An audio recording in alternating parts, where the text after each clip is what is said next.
Welcome back to Kind Regards, the show.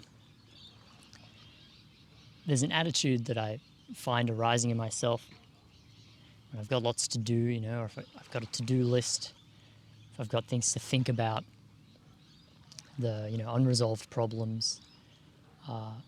It's a kind of busyness, a kind of rushing mentality that feels like there's, because there's a task sort of loaded up after this next task and I want to get through them sort of always as quickly as possible. It's kind of always implicit in this mentality that the task that I'm in presently is something simply to get through. I'm leaning into the future, leaning into the next moment, going, when this arrives then, I'll feel okay. When this arrives then, I'll do the next thing, and eventually I'll be able to go, and just be, once everything is finished. And this is the sort of doing mentality. It's doing things that need to be done. And it contrasts with the being mentality, or, just being, I suppose. A great sort of, in Just Exist Bro, which I'll link below, he makes the comparison between like animals and people. And he says like a cat can just sit there doing nothing with no apparent to-do list. And it's beautiful. It looks beautiful. It's relaxed. And this is quite clearly a good way to be. In fact, I've heard people be envious of animals for this exact thing. They don't have to pay bills. They don't have to do all this stuff. They just get to like hang out, just do nothing. And in one sense, we obviously have more to do than animals. In another sense, most of the things that we do are voluntary. And yet, once we take them on, we take on this posture of rushing, or this posture of busyness, and the need that these things be done. And in that posture, the things that we've voluntarily taken on, things that we want to do, transform into things that we need to do, which exerts this pressure, and it all sort of feeds back into this rushing mentality. And cats don't have this. Dogs don't have this. They can just be where they're at, and there's no need for them to rush off and do something else. This seems like quite a sort of sad mentality when I'm in it. First of all, it divorces you from the moment that you're actually in, the present moment that you're actually existing in, because you're leaning into the future and in the words of Sam Harris, holding your happiness hostage until certain conditions are met. Then we will be allowed to be happy. The problem here is that all behaviors are patterns, all mental postures are patterns, and they like to perpetuate themselves over time. They do not simply absolve themselves when they are no longer needed.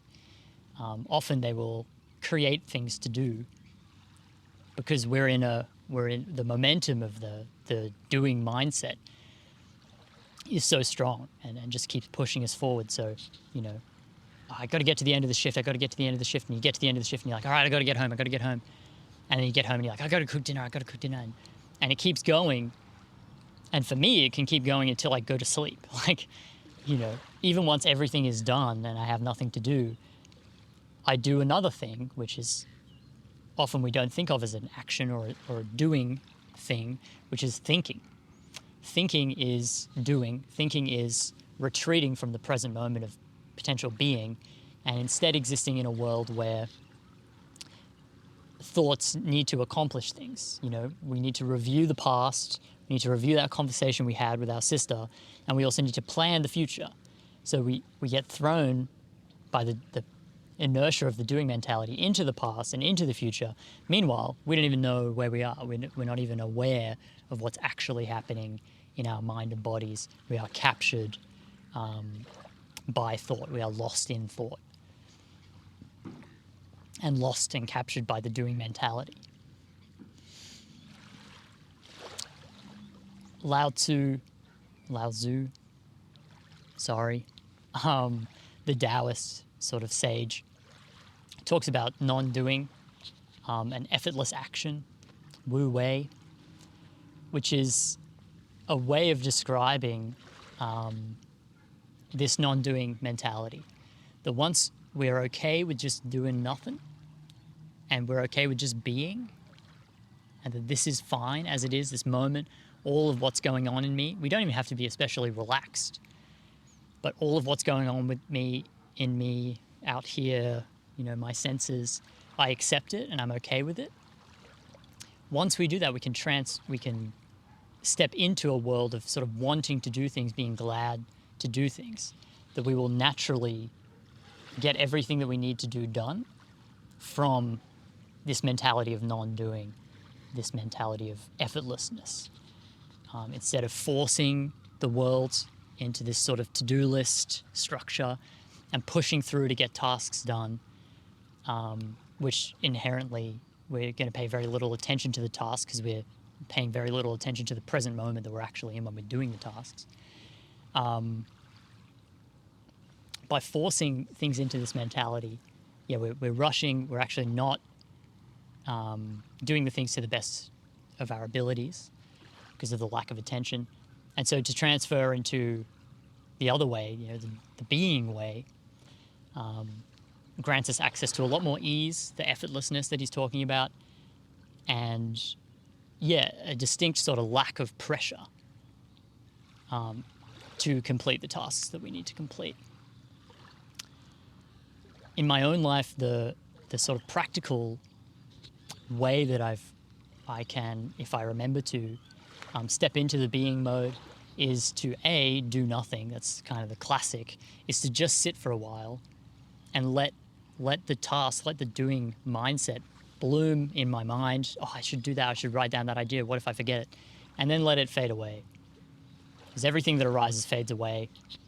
The doing mentality is the same. If it arises in you, it will also pass away, but it passes away much quicker if we just let it go. If we don't feed it with our thoughts and actions and anxieties and future thinking, past thinking, if we just let things pass by us, let things float by the stream of our consciousness into the distance, they will disappear around the bend, and eventually we'll sort of be free, and we'll have this sort of free, calm stream. And then from there, with no sort of coercion, no sort of I have to, I must, I need to, without any of that, we can just act. We can just move forward in the world. Another way that I can tap into this sometimes, if I remember to, and I don't immediately throw it away because I go, oh, but I'm so busy, I have to get some more stuff done, which is often, is to just really slow down, kind of crawl through the thing that you're doing and get really mindful about how it feels. You're washing dishes, you're rushing to wash all the dishes really quickly so you can get on to the next thing. Instead, you can just pay a lot of attention to how it feels to move the sponge around and how the warmth feels on your fingers and how you're standing, how your body is feeling, if you're hunched over or if you're standing up nice and straight. You just pay attention to that. Feel how it feels to be you while you slowly accomplish these tasks. That can also really quickly break this doing mindset, because the rushing feeds the idea that we need to be rushing, and the idea that we need to be rushing feeds the quick movement and thinking about the future, what's next, be prepared, be ready for the next moment, where the slowing down breaks all that. It is antithetical to all of that. So slowing down is really good for that. I already mentioned sort of mindfulness, just feeling how your body is feeling. You can actually do this once you've learned to meditate. And for that, I recommend Waking Up, the Sam Harris introductory course on waking up. That was really great for me. Got lots of theory that sort of talks about these similar ideas about how to actually utilize the mental states of meditation in everyday life. But once you know how to meditate in this tradition, the sort of Theravada Vipassana tradition, you don't have to be sitting on the mat. You don't have to be still. You don't have to be going really slowly or doing a walking meditation in order to access this mindfulness, to drop back into the context of awareness or the sort of broader context of consciousness. You can just you can do it while, like I can do it while I'm doing this video.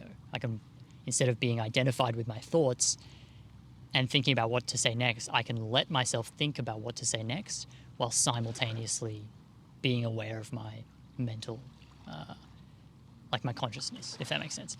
So, the third one there, the meditation one, you do kind of have to put in a bit of work to know what that feels like. If you don't know how to meditate and you haven't learned and done the practice for long enough that you're really quite familiar with the difference between being lost in thought or being in the doing mentality and being in the being mentality.